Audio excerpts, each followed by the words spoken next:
Primero, suspender la intervención. Es sencillo, para el odontólogo no es mucho problema.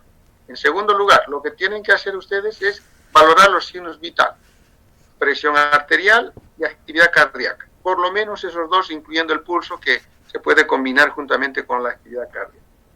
En tercer lugar, miren ustedes, es tan sencillo para el odontólogo. Llamen por teléfono al médico tratante, al hospital o al servicio de emergencia. Por eso estamos solicitando una asistencia médica inmediata, porque hemos encontrado a nuestro paciente en nuestro sillón con un problema de arritmia cardíaca valorada por la auscultación.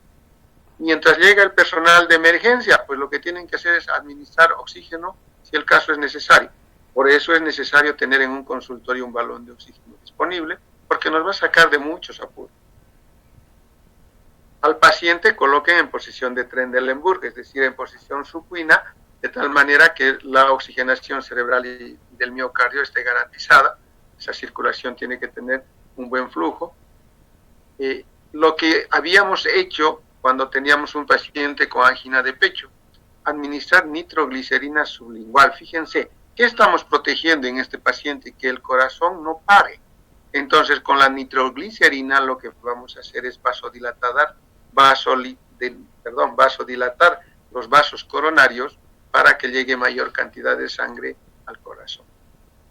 Puede ocurrir lo inesperado, en este caso, de que se presente un paro cardíaco. En ese caso hay que aplicar las maniobras de soporte básico, que todavía no hemos avanzado y que al final de la asignatura tienen que saber ustedes realizar. Entonces, esa es la atención odontológica en el caso de que se presente una crisis. Ya no tienen que hacer ningún tratamiento. Si es cirugía, pues suspendan la cirugía en el acto. Si es que tienen que dejar con un tapón de algodón, mordiendo, perfecto. Lo importante es salvar la vida de este paciente y tomar en cuenta estas acciones que en este momento a ustedes se les están mostrando. Eso es en cuanto se refiere a arritmias cardíacas. Por tanto, ya tenemos dos cuadros cardiológicos, las cardiopatías isquémicas y las arritmias. Vamos a ver a otro, que es la insuficiencia cardíaca congestiva. La insuficiencia cardíaca congestiva es una enfermedad mucho más compleja, porque no solamente ya está existiendo un compromiso en la actividad cardíaca, sino que ya está empezando a haber un deterioro de todo el organismo del paciente por un problema del corazón. Por eso hablamos de que este corazón está en insuficiencia cuando no tiene la suficiente capacidad de bombear la cantidad necesaria de sangre al organismo. Y el organismo, como consecuencia de una serie de mecanismos fisiopatológicos, empieza a hincharse. Por eso hablamos de una congestiva. Pero vamos a desarrollar muy brevemente, porque es un tema extremadamente largo, de la manera que el odontólogo pueda comprender. ¿Cómo lo definimos? Como la incapacidad del corazón de proporcionar a los tejidos, todo el cuerpo, el volumen de sangre requerido. O sea, no puede el corazón mandar sangre al cuerpo, en otras palabras. Está en insuficiencia, está en dificultad, está enfermo. La causa es variable, o sea, hay muchas causas que pueden provocar esto. Generalmente la insuficiencia cardíaca es de evolución larga, no es aguda. ¿Cuáles pueden ser las causas que van a provocar que el corazón falle de esta manera? Las valvulopatías, que es el tema que ustedes van a trabajar, que siga este. La cardiopatía coronaria, que ya la hemos estudiado nosotros hace rato, como son las cardiopatías isquémicas. Los trastornos del miocardio, como las miocardiopatías propias, por ejemplo, en la enfermedad del Chagas.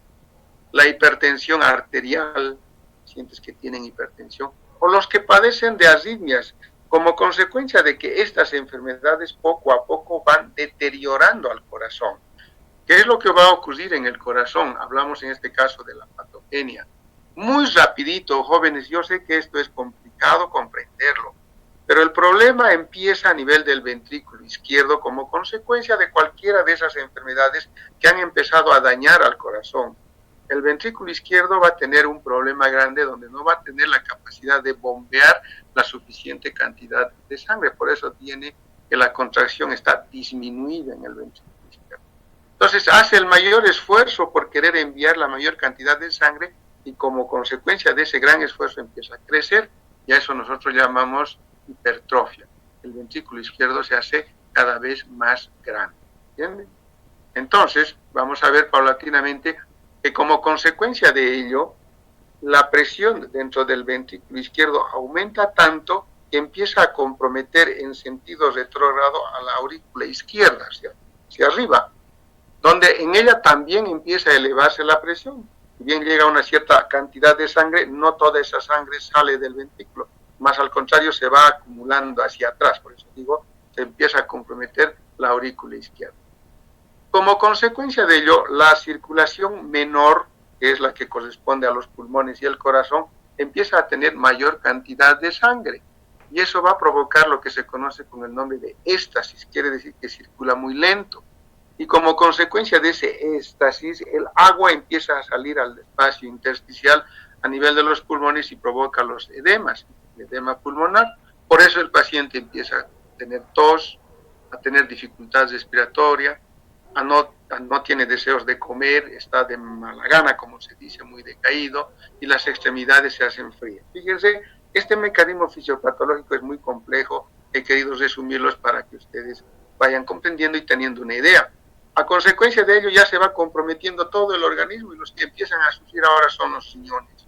Y en los riñones, como consecuencia de que existe poca cantidad de llegada de sangre, los riñones ponen en juego mecanismos de compensación a través de la liberación del sistema renina, angiotensina, aldosterona. Se estarán acordando algo por fisiología, para retener algo de sodio y de agua, y por eso que el paciente empieza a hincharse, a tener los edemas correspondientes. Produce mayor cantidad de eritropoyetina para la producción de mayor cantidad de glóbulos rojos. Eso hace lugar que la sangre se haga más espesa, por eso decimos aumenta la osmolaridad plasmática. Entonces la circulación cada vez se hace más lenta. Poco a poco todo el cuerpo se va comprometiendo. Y al final, cuando ya la parte general empieza a comprometerse, al corazón el problema viene a nivel del lado derecho, a nivel de la aurícula y del ventrículo derecho. ¿Qué es lo que va a provocar como consecuencia de ello? Aumento de la presión de la vena porta, el hígado va a crecer, el vaso va a crecer y las venas no van a tener esa capacidad de llevar la sangre al corazón y por eso empiezan a tener los edemas, primero a nivel de las plantas de los pies, luego va subiendo a los maleolos, poco a poco todo el cuerpo, hasta terminar inclusive en un problema grande que se conoce con el nombre de anasarca. Entonces el paciente empieza a ser aparentemente gordo, con un edema generalizado, con una asfixia, no se puede mover. Esos son los pacientes que han padecido una insuficiencia cardíaca congestiva. Con esto quiero que tengan ustedes una idea más o menos cómo avanza esta enfermedad, que es muy crónica, por cierto, y hasta que llega a terminar con la vida del paciente. Pero en el transcurso de este proceso, que es de larga evolución, el paciente puede necesitar atención odontológica. A eso nos vamos cuando estamos desarrollando nosotros estos temas. ¿Qué es lo que ocurre? Que todo el organismo no recibe la suficiente cantidad de sangre y por eso hablamos de un bajo débito cerebral, bajo débito coronario y bajo débito sistémico, todo el cuerpo, ¿no es cierto? Bueno, estos pacientes, como consecuencia de su larga evolución de la enfermedad, toman una infinidad de medicamentos. Por lo tanto, tendremos que saber qué medicamentos toma como consecuencia de querer ser atendidos por su insuficiencia cardíaca. Y vamos a ver que muchos de esos medicamentos que usa el paciente con insuficiencia cardíaca congestiva nos traen algunas complicaciones o manifestaciones en la boca que son atribuidas a esos medicamentos por esa enfermedad, que a veces nos ponemos en la situación difícil de decir por qué será. Por ejemplo, que aparezcan petequias en la mucosa de la boca, las petequias, esas manchas oscuras, algunas pequeñitas, otras un tanto grandes. Todos creemos que es cuestión de los melanocitos simplemente, cuando no. Es porque estos pacientes están usando anticoagulantes. Usan antihipertensivos, por ejemplo, el Enalap, que es muy común, les provoca tos. A nivel de los labios se presentan las regadíes o las fisuras. Ahí existe un edema de los labios, la cara, la lengua. Se presentan úlceras, se seca la boca, ¿me entienden? Entonces uno cree que fuera un problema odontológico o estomatológico y no es así. El problema es el uso de ese medicamento. Usan muchos diuréticos porque como tienen edema tienen que eliminar líquidos. Entonces esto les va a provocar igual la serostomía y algunas lesiones blanquecinas en la boca, reacciones liquenoides. Usan digitálicos para que el corazón empiece a bombear más fuerte, eso les provoca náuseas, vómitos. Utilizamos el isordil, hemos dicho hace rato, para poder, como la nitroglicerina, pero también nos trae su uso exagerado, lesiones pseudolúpicas y sequedad de la boca. Las encías se hacen grandes por el uso también de la nitroglicerina. Como verán, es bueno tomar en cuenta qué medicación está consumiendo ese paciente para no dejarnos sorprender con algunas lesiones o manifestaciones a nivel de la cavidad bucal. ¿En qué consiste la atención odontológica? Para atender a este tipo de pacientes, nosotros tenemos que tomar en cuenta la gravedad de la enfermedad. Por eso que las insuficiencias cardíacas congestivas están clasificados en clases, ¿ya? Hay una clase 1, clase 2, 3 y 4. La clase 1 es un paciente con una insuficiencia cardíaca congestiva muy leve, donde está asintomático y sigue realizando actividad física. Pues, sabemos que tiene insuficiencia cardíaca, pero que no le está provocando síntomas todavía. El grado 2, por ejemplo, ya es un paciente que ya tiene síntomas. Por ejemplo, hay disnea, astenia, palpitaciones. La actividad física está ligeramente limitada. Eso quiere decir que hace actividad, sale a la calle, camina, pero ya siente cansancio, ¿no? Y cuando se encuentra en estado de reposo, está completamente tranquilo, estable, está en su casa tranquilo. Solo cuando hace cierto grado de actividad física hay una ligera limitación. Ese es el grado 2. Eso nosotros vamos a averiguar en el paciente. Vamos a preguntar, ¿usted camina? ¿Va a su trabajo? ¿Camina, va a pie o utiliza solo movilidad? ¿Se cansa rápido al subir las gradas? Todo eso nos va a dar a nosotros una idea más o menos en qué clase de insuficiencia se encuentra. Ahí tenemos luego la clase 3. También tiene síntomas este paciente, pero estos síntomas ya son mayores y fundamentalmente ya tiene gran limitación física. Fácilmente este tipo de pacientes ya no salen mucho a la calle. Les cuesta mucho trabajo subir unas cuantas gradas.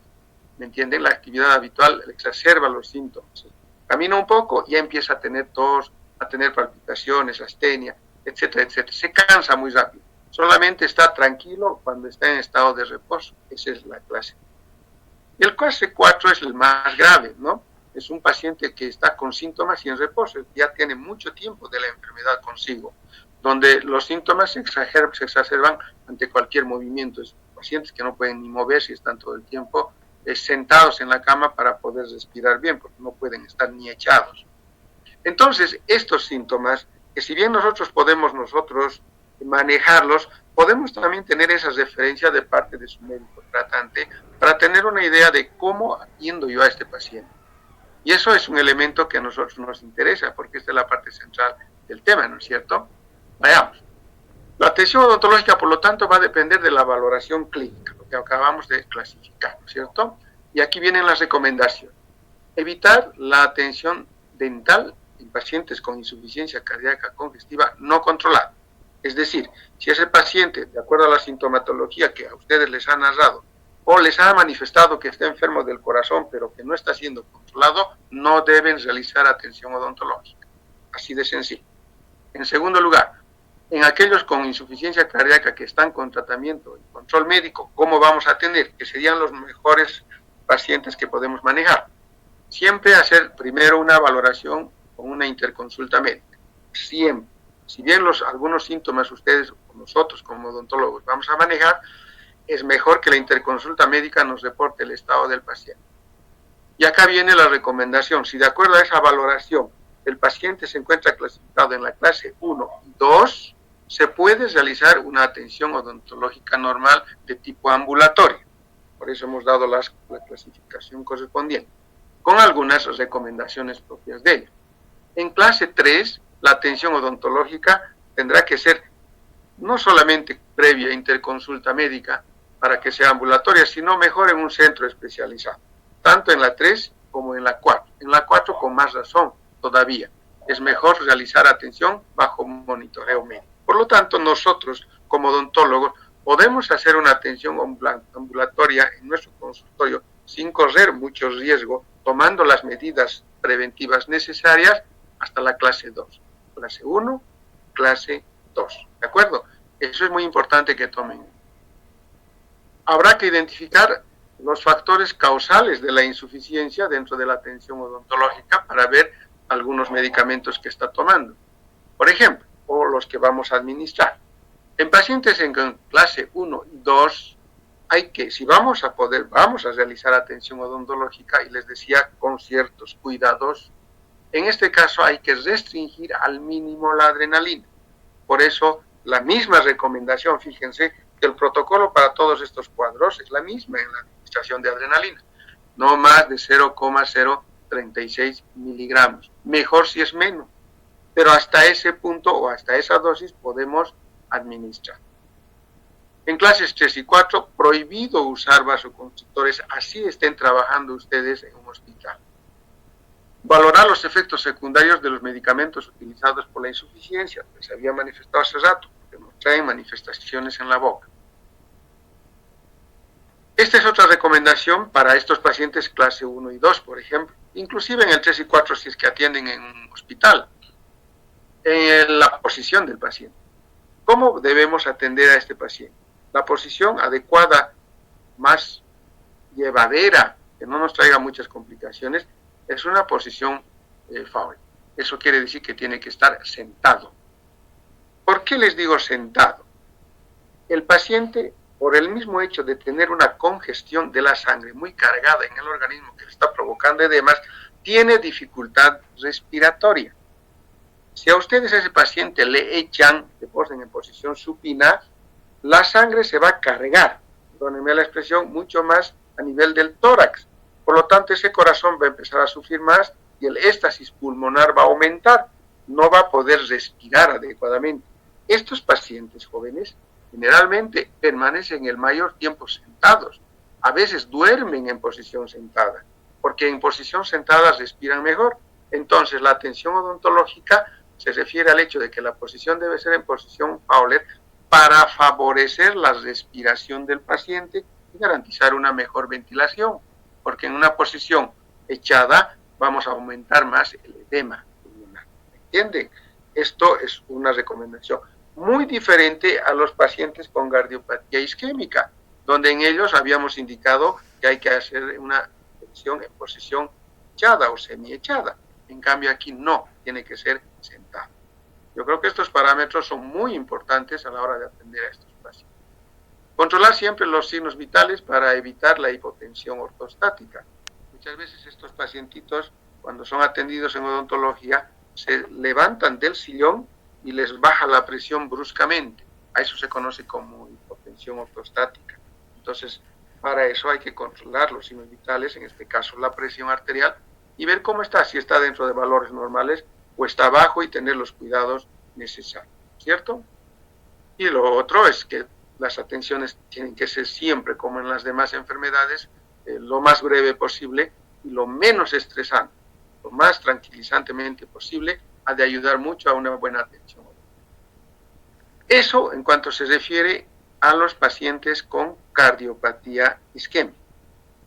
Ahora bien, la cuarta patología cardíaca que también merece atención por parte del odontólogo para atender adecuadamente son las valvulopatías. Me estoy refiriendo a las enfermedades de las válvulas del corazón.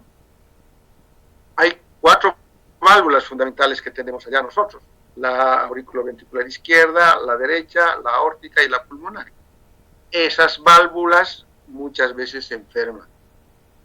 Ya, la causa generalmente es de tipo reumática, con el tiempo provocan lesiones en estas válvulas y cuando estas válvulas ya no funcionan como deben de funcionar, provocan un problema de estenosis o de insuficiencia. Y eso hace que la circulación o la hemodinamia circulatoria esté alterada. Y estos pacientes, por lo tanto, en una atención odontológica podrían traernos problemas. Por eso, este temita de valvulopatías, ustedes ya tienen el material, ya tienen el libro, van a ir no recuerdo la página, pero van a encontrar como valvulopatías y me van a hacer un resumen de este trabajito, de este tema que no es muy largo, bastante corto, por eso les estoy dando a ustedes, para que en su momento yo les pida la revisión correspondiente y forme parte ya de la evaluación posterior.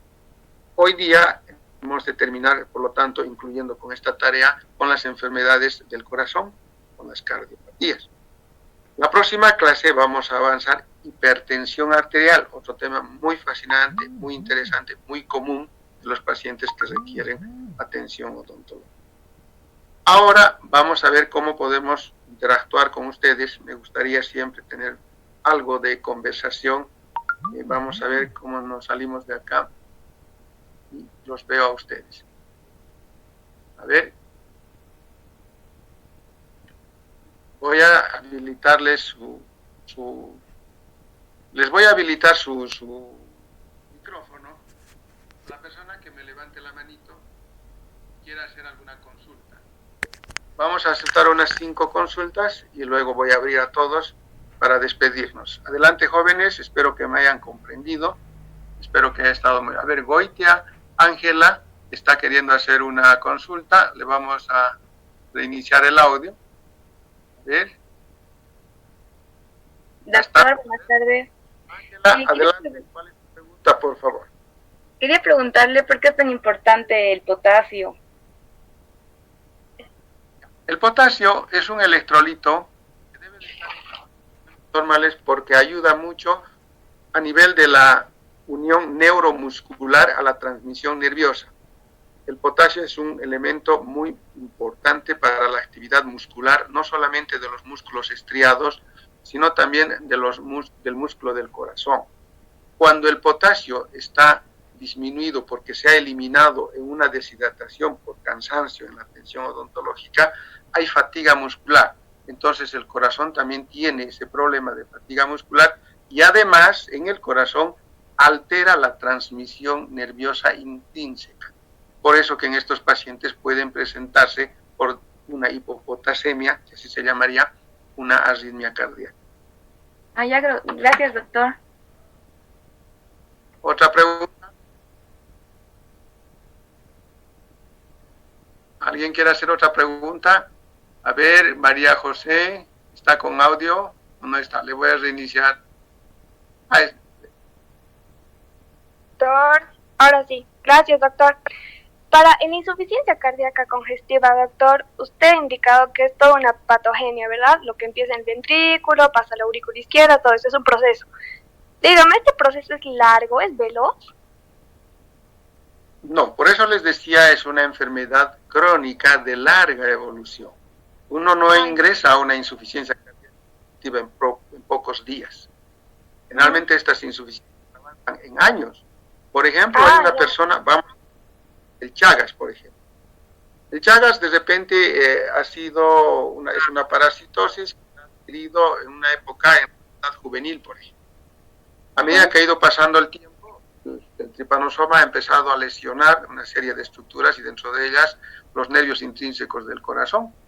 Ya más o menos pasa 5 años, 6 años, 7 años, si no han sido diagnosticados oportunamente, empiezan a aparecer síntomas y nos encontramos con un corazón que está empezando a crecer. Y cuando le hacen los análisis laboratorios dicen había tenido Chagas. Y entonces va pasando muchos años. Las personas con insuficiencia cardíaca congestiva son generalmente personas mayores. Pocas son las personas de edad adulta que padezcan una insuficiencia cardíaca congestiva. ¿Está bien? Sí, mil gracias. Ahora, otra duda. Para la tarea esta de bulbopatías, doctor, ¿es un resumen manuscrito? ¿Algún detalle más? Es un resumen manuscrito que tienen que hacer. No quisiera que hagan en computadora porque entonces me la van a mandar a mi correo, pero no todavía ahora. Vayan preparando que la próxima semana les voy a decir para tal día mándenme al correo. ¿De acuerdo? Ya. No más de 2 planas ha de ser el trabajo. No más de 2 planas. Tienen que saber hacer un resumen leyendo el libro que ya tienen ustedes, que yo me siento satisfecho de que todos ustedes lo tengan. Hemos logrado conseguir vaciar, nos ha ayudado mucho, contigo también, y por lo tanto ya tienen ese libro que es muy interesante, muy lindo, que no es el único, por cierto, hay más libros de esta temática, pero no quiero confundirles ni mezclarles mucho con bibliografía, pero usaremos esta base, ¿de acuerdo? Ya, doctor, mil gracias. ¿Alguna otra pregunta? A ver, Hopi, Lo voy a habilitar. A ver, Ojopi, ya le hemos habilitado. ¿Ves? Ajá. Doctor, buenas tardes. Y adelante. Buenas tardes. Mi consulta es, en pacientes ansiosos, usted dijo que hay una gran pérdida de electrolitos. Si sabemos que la cirugía va a ser larga y complicada, ¿se podría dar alguna clase de electrolitos para que no le dé calambres? En primera instancia, que no deben ser cirugías largas. Hay que evitar, deben ser breves como recomendación fundamental. En el caso de que estuviese ocurriendo la necesidad de prolongar una intervención, pues hay que ir valorando signos vitales, valorando el corazón, si es necesario tener a la mano una venoclisis. Cuando por emergencia tuvieran que administrar suero porque ya se va a acabar el tiempo, porque están con una sesión muy larga, se puede utilizar, por ejemplo, el suero Ringer. El suero Ringer tiene cloro, sodio y potasio, eso es muy bueno, puede ayudar, pero normalmente los odontólogos no manejamos adecuadamente esto. Lo importante es que la sesión sea corta y que el paciente sea remitido al médico para que el médico tenga las mejores condiciones. ¿Bien? ¿Alguien quiere hacer alguna otra pregunta? ¿Nadie? A ver, la manito, tenemos todavía 9 minutos. Sigan preguntando, jóvenes.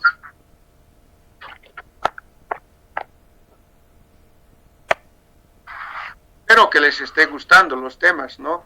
Claro que estando juntos nosotros en el aula podemos interactuar mejor, ¿no? Charlar, conversar, en fin. Yo creo que estamos entrando en un ambiente de confianza muy importante, que eso es lo que falta con ustedes. Además ya nos conocemos hace más de un año, ¿no es cierto? Entonces ha de ser más fácil. A ver, Yoli Isla quiere hacer una consulta, le habilitaremos el audio a Yoli.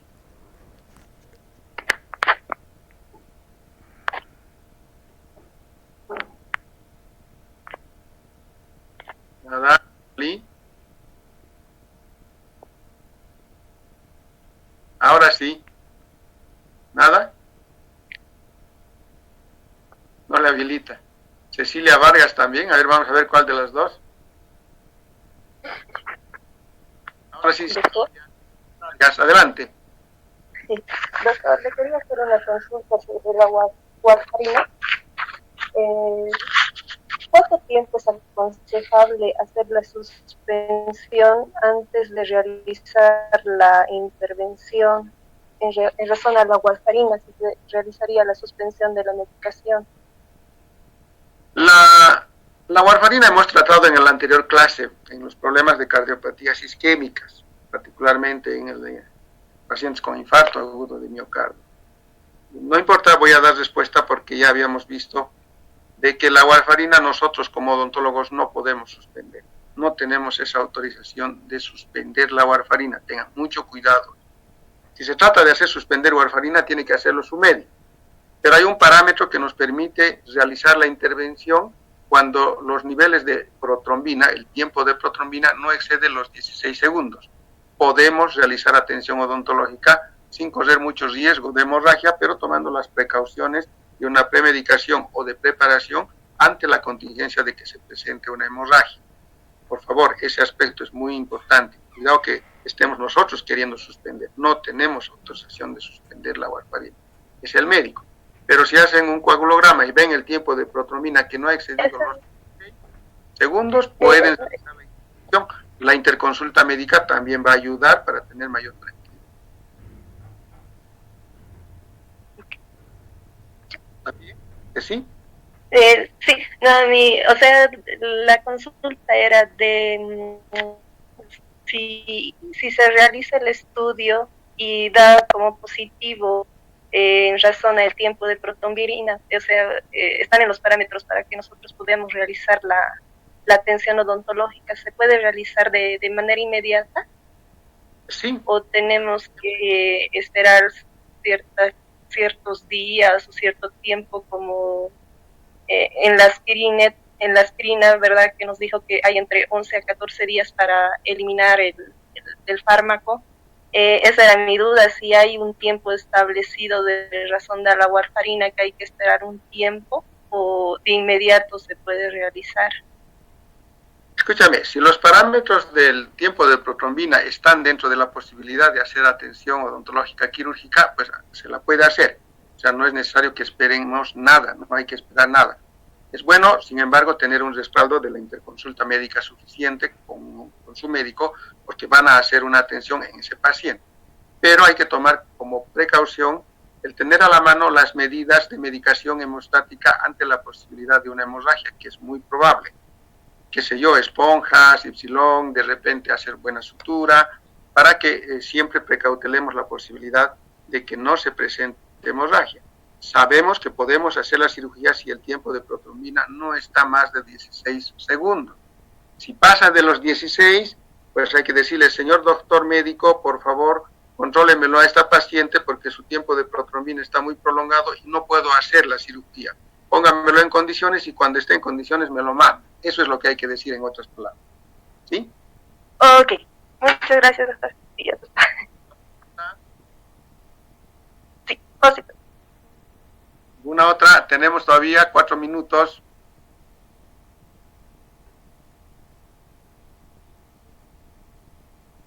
Ahora sí les doy la posibilidad de que habiliten todos sus micrófonos.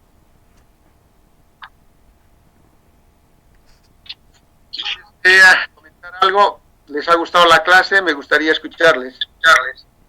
Sí, doctor.